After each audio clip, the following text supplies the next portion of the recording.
Hello दोस्तों, यही है वो चैनल जहां मिलेगा आपको बीएससी फिजिक्स से related complete notes, syllabus, theorems और उससे जुड़ी सभी बातें जो कि एग्जाम में आपको बीएससी के पेपर में क्या क्या लिख के आना है। तो इसमें मिलेगा आपको BSc third year physics, second year physics और फर्स्ट ईयर फिजिक्स का कंप्लीट सिलेबस, नोट्स और पूरे थियरम्स। तो स्वागत है आपका सिद्धार्थ ऑनलाइन कोचिंग। तो बीएससी थर्ड ईयर के फिजिक्स में हम लोगों को 3 पेपर पढ़ना है। फर्स्ट पेपर है रिलेटिविटी एंड स्टैटिस्टिकल फिजिक्स, जो चल भी रहा है, जो हम लोग पढ़ भी चुके हैं, जिसके मैक्सिमम वीडियो अपलोड भी हो चुके हैं, मतलब आधे 50% वीडियो अपलोड हो चुके हैं। फर्स्ट पेपर है बीएससी थर्ड ईयर का फर्स्ट पेपर, पेपर 1, जिसका नाम है relativity and statistical physics. Relativity and statistical physics, relativity and statistical physics. इसका जो सेकेंड पेपर है पेपर 2, इसका नाम है पेपर 2। पेपर 2 का नाम है solid state and nuclear physics. Solid state and nuclear physics and nuclear physics. और बीएससी का जो थर्ड पेपर है, थर्ड पेपर का नाम है solid state and electronics. Paper third है सॉलिड स्टेट एंड इलेक्ट्रॉनिक्स। तो आज हमें बात करना है बीएससी सेकेंड पेपर की, जिसका नाम है solid state and nuclear physics. Solid state and nuclear physics.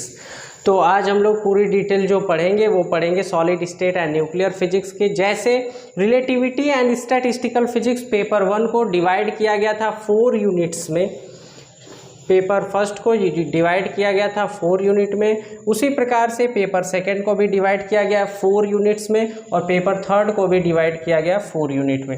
तो पेपर 1 के बारे में हम लोग डिस्कस कर चुके हैं एक वीडियो में, relativity and statistical physics paper 1, और उसके वीडियोस यूनिट वाइज अपलोड किए जा चुके हैं और उसे आप चाहें तो प्लेलिस्ट में जाके वहाँ से देख सकते हैं। इस प्रकार से आप सिद्धार्थ ऑनलाइन कोचिंग पे क्लिक करें। क्लिक करने के बाद आपको मिलेगा ऊपर लिखा हुआ होम, फिर सेकंड सेगमेंट में मिलेगा वीडियो और फिर मिलेगा प्लेलिस्ट। प्लेलिस्ट में जाके थर्ड ईयर के लिए थर्ड ईयर फर्स्ट पेपर, इसमें है रिलेटिविटी, और फिर सेकेंड यूनिट है the basis of statistical physics या the statistical basis of thermodynamics. तो सेकेंड यूनिट, उसमें जो भी यूनिट आपको पढ़ना है वहाँ से मिल जाएगा इसी प्लेलिस्ट में। अब इसी प्लेलिस्ट में आपको ये सेकेंड पेपर भी मिलेगा, बीएससी थर्ड ईयर का second paper solid state and nuclear physics, और इससे रिलेटेड सभी वीडियोस। तो आज बात करते हैं solid state and nuclear physics की, जिसे कि 4 यूनिट्स में डिवाइड किया गया है। फर्स्ट यूनिट में जो है वो 2 पार्ट में है। तो यूनिट 1 की बात करते हैं सबसे पहले। यूनिट 1 तो बीएससी थर्ड ईयर का जो सेकेंड पेपर है उसका नाम है solid state and nuclear physics, जिसका फर्स्ट यूनिट है क्रिस्टल स्ट्रक्चर। ये 2 पार्ट पे डिवाइड है। ए हो गया crystal structure. Crystal structure, crystal structure में हमें पढ़ना है सॉलिड्स क्या होते हैं, क्रिस्टलाइन सॉलिड्स क्या होते हैं, एमॉर्फस सॉलिड्स क्या होते हैं, यूनिट सेल क्या होता है, प्रिमिटिव सेल्स क्या होते हैं, लैटिस, और जैसे क्रिस्टल स्ट्रक्चर बनता कैसे। तो क्रिस्टल स्ट्रक्चर बनाने के लिए हमें लैटिस चाहिए प्लस बेसिस चाहिए, दोनों को मिला के क्रिस्टल स्ट्रक्चर बनता है। तो जो सिलेबस में हम लोग यूनिट वाइज या फिर पूरा अलग अलग लेक्चर में पढ़ते रहेंगे। और फिर क्रिस्टल स्ट्रक्चर में आता है ब्रेवियस लैटिस, जिसमें कई तरीके से क्यूबिक है, ऑर्थोरोम्बल है, टेट्रागोनल है, इस प्रकार से सबके लिए क्यूबिक स्ट्रक्चर है। और फिर उसमें सिंपल क्यूबिक स्ट्रक्चर है, क्यूबिक के लिए सिंपल क्यूबिक स्ट्रक्चर है, फिर है बॉडी सेंटर्ड, फिर है फेस सेंटर्ड क्यूबिक स्ट्रक्चर, फिर उसके बाद इन सब के लिए हमें नंबर ऑफ यूनिट सेल पढ़ना है, फिर उसके बाद पैकिंग फ्रैक्शन पढ़ना है, रेडियस फाइंड करना है। तो ये सब बातें हमें पढ़ना है क्रिस्टल स्ट्रक्चर में। तो इसका जो दूसरा पार्ट है वो क्रिस्टल डिफ्रैक्शन, क्योंकि यूनिट 1 को दो टॉपिक्स में डिवाइड किया गया। एक तो है क्रिस्टल स्ट्रक्चर, दूसरा है crystal diffraction. Crystal diffraction and reciprocal lattice. And reciprocal lattice. तो यूनिट 1 जो है वो 2 पार्ट में डिवाइड है, एक हो गया क्रिस्टल स्ट्रक्चर, एक टॉपिक रहेगा क्रिस्टल स्ट्रक्चर और दूसरा रहेगा crystal diffraction and reciprocal lattice. अब बात करते हैं यूनिट 2 की। यूनिट 2 जिसका जो फर्स्ट इसमें जो टॉपिक रहेगा वो रहेगा crystal binding. Crystal binding, crystal binding जैसे मॉड्यूलर एनर्जी क्या होता है, ये जो क्रिस्टल्स हैं एक दूसरे से बंधे हुए हैं, तो किस टाइप के कौन कौन से फोर्सेस से बंधे हुए हैं, तो इस टाइप। तो क्रिस्टल बाइंडिंग और इसमें रहेगा लैटिस वाइब्रेशन। दूसरा जो इसमें सेगमेंट रहेगा वो रहेगा लैटिस वाइब्रेशन, लैटिस वाइब्रेशंस। अब बात करते हैं थर्ड यूनिट की। अब लैटिस वाइब्रेशंस में हमें पढ़ना है हॉल इफेक्ट पढ़ना है, इसमें ब्लोच थ्योरम पढ़ना है और बहुत इंपॉर्टेंट है क्रॉनिक पेनिंग मॉडल, जिसे हम लोग अलग अलग वीडियोस में पढ़ेंगे भी, उसका वीडियो आपको सबका अलग अलग मिल जाएगा। फिर बात करते हैं यूनिट थर्ड की। यूनिट थर्ड है न्यूक्लियर फिजिक्स। यूनिट थर्ड है न्यूक्लियर फिजिक्स। न्यूक्लियर फिजिक्स, तो यूनिट थर्ड जो न्यूक्लियर फिजिक्स है इसे भी कई सेगमेंट्स में डिवाइड किया गया। जैसे हमें पढ़ना है प्रॉपर्टीज ऑफ या general properties of nucleus, general properties of, general properties of nucleus.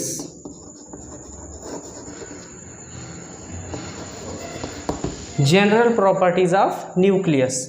दूसरा इसमें हमें पढ़ना है न्यूक्लियर फोर्सेस।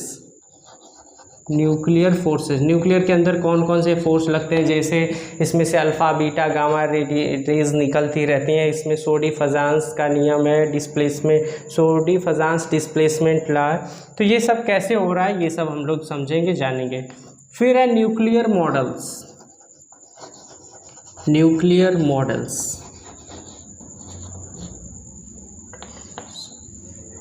जैसे लिक्विड ड्रॉप मॉडल है या बाथ विस्गर मॉडल है, तो इस प्रकार से 2-3 मॉडल हमें पढ़ना होगा। फिर फोर्थ है नेचुरल रेडियो एक्टिविटी।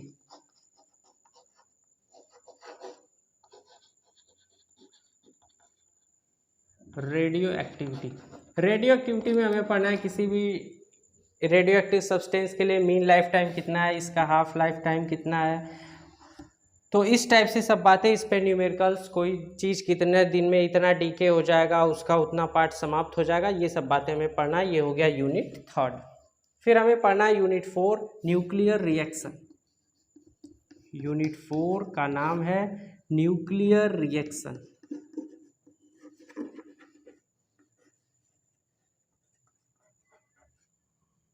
इसमें इसका जो फर्स्ट पार्ट है वो रहेगा एक्सीलरेटर्स एंड डिटेक्टर्स रहेगा। ये एक्सीलरेटर्स एंड डिटेक्टर्स, एक्सीलरेटर्स एंड डिटेक्टर्स, जिसमें वान डी ग्राफ जनरेटर रहेगा, साइक्लोट्रॉन रहेगा, फिर रहेगा सिंक्रोट्रॉन, उसके बाद जीएम काउंटर रहेगा, गाइजर मूलर काउंटर, फिर उसके बाद रहेगा साइंटिलेशन काउंटर। तो इस प्रकार से इसमें एक्सीलेटर्स एंड डिटेक्टर्स रहेगा। जो अलग अलग जो टॉपिक्स हैं उसका अलग अलग वीडियो हम लोग बनाएंगे और उसे पढ़ेंगे।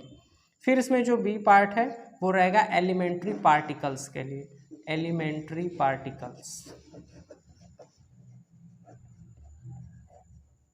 तो मेसान, लेप्टॉन, इन सब पार्टिकल्स के लिए, इन सबको जैसे शुरुआत में केवल 2-3 पार्टिकल्स की ही, एलिमेंट्री पार्टिकल की ही खोज हुई, इलेक्ट्रॉन, प्रोटॉन, न्यूट्रॉन, फिर उसके बाद आया पॉजिट्रॉन।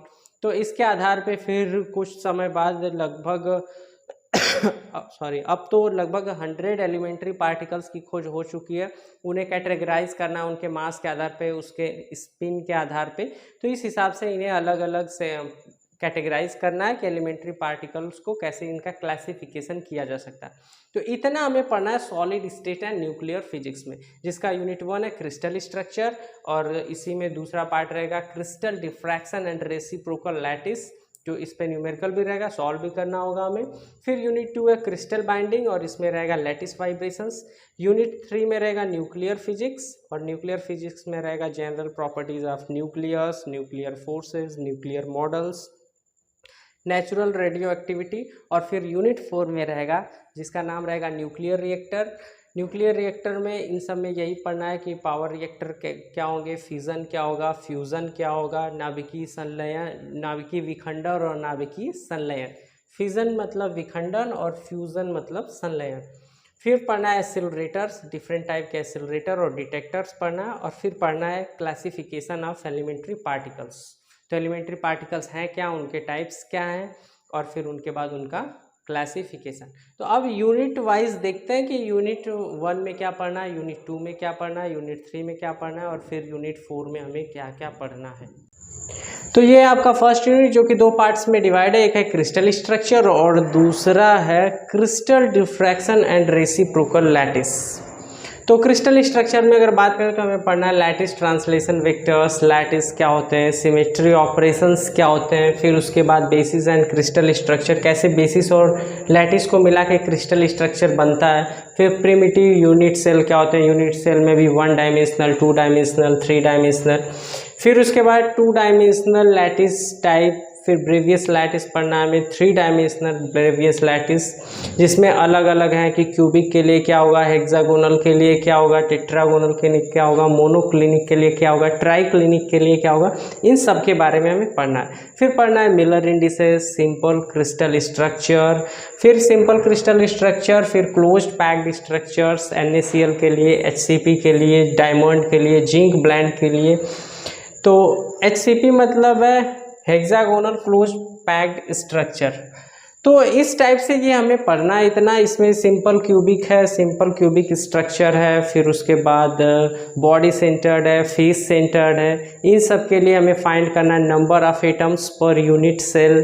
फिर उसके बाद फाइंड करना है इसके लिए कोऑर्डिनेशन नंबर, फिर फाइंड करना है एटॉमिक रेडियाई, फिर फाइंड करना है पैकिंग फ्रैक्शन। तो ये चारों चीज़ें हमें सबके लिए फाइंड करना है, सिंपल क्यूबिक के लिए भी, बॉडी सेंटर्ड स्ट्रक्चर के लिए भी, ये BCC के लिए भी, फेस सेंटर्ड क्रिस्टल या स्ट्रक्चर इन सब के लिए, और ये हो गया सिंपल क्यूबिक SCC।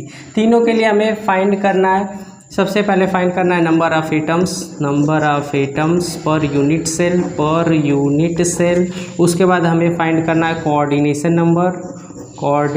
नंबर, फिर तीसरा फाइंड करना है एटॉमिक रेडियाई, फिर फाइंड करना है पैकिंग फ्रैक्शन। तो ये उस इंडिविजुअल वीडियो में हम लोग सबके लिए अलग अलग पढ़ेंगे पैकिंग फ्रैक्शन। फिर उसका जो दूसरा इसका पार्ट आता है वो है crystal diffraction and reciprocal lattice, Bragg's law या ब्रैग्स इक्वेशन, जो कि है 2d sin theta is equal to n lambda. Bragg's equation जो कि है 2d sin theta is equal to n lambda. तो अब उसके बाद इसका प्रूफ पढ़ेंगे। फिर उसके बाद इस डिफ्रैक्शन के लिए कई सारे डिवाइसेस हैं, तो ब्रैग्स एक्सरे स्पेक्ट्रोमीटर पढ़ना है। अब एक्सरे डिफ्रैक्शन के लिए या ब्रैग्स डिफ्रैक्शन के लिए हमारे पास 3 मेथड्स यूज किए जाते हैं, जैसे ल्यू मेथड है, रोटेटिंग क्रिस्टल मेथड है, पाउडर मेथड है। तो इन सब का कैसे यूज होता है, कैसे इसका स्ट्रक्चर बना हुआ रहेगा, कैसे ये सब मेज़र करते हैं, कैसे डिफ्रैक्शन इसमें मेज़र किया जाता है, ये सब हम लोग पढ़ेंगे। फिर है reciprocal lattice, evolved construction and brilliant zone, जो कि इम्पॉर्टेंट है। तो ये था पूरा फर्स्ट यूनिट का सिलेबस। फिर देखते हैं second unit, third unit and fourth unit का सिलेबस। यूनिट 2 का नाम है क्रिस्टल बाइंडिंग और इसमें दूसरा जो पार्ट रहेगा वो रहेगा लैटिस वाइब्रेशन। तो एक साथ कह सकते हैं crystal binding and lattice vibration. Crystal binding वाले पार्ट में जो रहेगा वो सबसे पहले ही है क्लासिफिकेशन ऑफ क्रिस्टल्स। तो इनका जो क्लासिफिकेशन है वो किया गया 5 पार्ट में, आयनिक crystals, covalent crystals, metallic crystals, molecular crystals, hydrogen bonded crystals. तो अब इन सब के लिए हमें पढ़ना है, जैसे आयनिक क्रिस्टल अगर पढ़ें तो आयनिक क्रिस्टल क्या होते हैं, फिर इनकी प्रॉपर्टीज़ क्या हैं। फिर दूसरा अब इसमें जब पढ़ेंगे तो फिर कोवैलेंट क्रिस्टल्स, फिर इनके लिए प्रॉपर्टीज़, फिर मेटालिक के लिए प्रॉपर्टीज़, फिर हाइड्रोजन बॉन्डेड क्रिस्टल्स क्या होते हैं, कैसे बनते हैं, फिर इनकी प्रॉपर्टीज़। फिर हमें जो नेक्स्ट पढ़ना है वो पढ़ना है कोहेसिव एनर्जी और मॉड्यूलन कांस्टेंट ऑफ आयनिक क्रिस्टल। तो ये पढ़ना है। उसके बाद इसके लिए एक्सप्रेशन फाइंड करना है। फिर इस एक्सप्रेशन के बाद हमें पढ़ना है bulk modulus, Madelung energy, Madelung constant, covalent crystals और hydrogen bonded crystals, atomic radii. फिर है lattice vibration.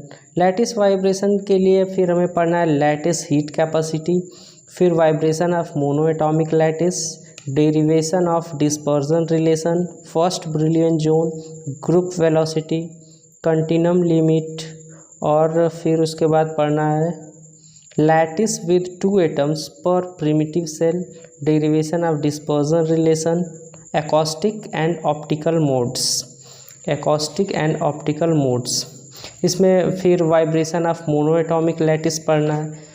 Vibration of mono atomic lattice के बाद पढ़ना है lattice with 2 atoms per primitive cell, lattice with 2 atoms per primitive cells. इसके लिए वही ऑप्टिकल ब्रांच और एकॉस्टिकल ब्रांच दोनों के साथ इसके लिए हमें ग्राफ प्लॉट करना है और फिर करना है इन दोनों का कंपैरिजन। फिर है इसी में free electron model and Drude's theory, free electron model and Drude's theory. अब इसका एक और इम्पॉर्टेंट टॉपिक है Sommerfeld atomic model, Sommerfeld atomic model या free electron gas in 1 dimensional box. फिर फाइंड का नाम है फर्मी एनर्जी, फिर डेंसिटी ऑफ स्टेट्स या डेंसिटी ऑफ इलेक्ट्रॉन फाइंड करना है। फिर हमें पढ़ना है origin of band, valence band, conduction band और इन दोनों के बीच जो गैप होता है एनर्जी गैप, ये फाइंड करना है। फिर classification of solid, classification of solid में कंडक्टर, इंसुलेटर, सेमीकंडक्टर, इन सब के बाद हमें पढ़ना है, इन सब के डेफिनीशंस पढ़ने के बाद हमें पढ़ना है ससेप्टिबिलिटी ऑफ कंडक्शन इलेक्ट्रॉन्स, फिर Fermi energy, free electron theory हो ही गया, डेंसिटी ऑफ स्टेट्स हो गया, heat capacity, paramagnetic susceptibility of conduction electrons, hall effect, band theory समझी गए। ब्लोच थ्योरम पढ़ना है जो कि इंपॉर्टेंट है, Baloch theorem, chronic Penney model, number of orbitals in band, और फिर सेमीकंडक्टर हो गया, इंसुलेटर्स हो गया, इंपॉर्टेंट है। इसके बाद इफेक्टिव मास और फिर है कंसेप्ट ऑफ होल्स।